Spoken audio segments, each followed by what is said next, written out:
Hi everybody, my name is Liz Hoffman. I am currently living in northeastern Pennsylvania, and I'm completing my field placement at Catholic Social Services located in Hazleton. I am interning at the Divine Providence Homeless Shelter, which is a nighttime shelter for adults ages 18 and older. It's only a nighttime shelter, so they're able to stay there from 7 p.m. to 8 a.m. every day. I also work full-time for Catholic Social Services, working as the program supervisor for the Bridge to Independence program. The Bridge to Independence program is residential housing for young adults with a primary mental health issue. Some things I hope to get out of this course is just more skills to apply to my field work every day.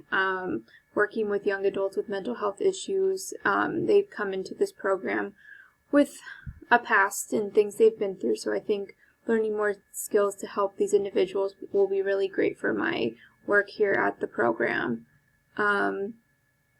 Studying trauma, I think, is important for every social worker, no matter where you're placed, what you're doing, and who you're working with.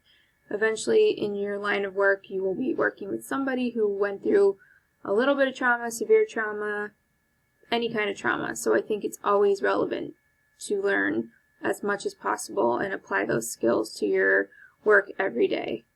3 ways I plan to take care of myself this semester are getting enough sleep for sure, trying to exercise as much as possible, and definitely trying to separate work from my home life.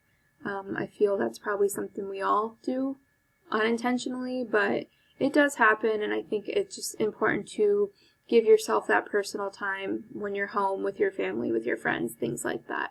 So I'm very excited for this course, and I am ready to learn more things about trauma to apply to my everyday work as a social worker. It was nice meeting you all. Thank you.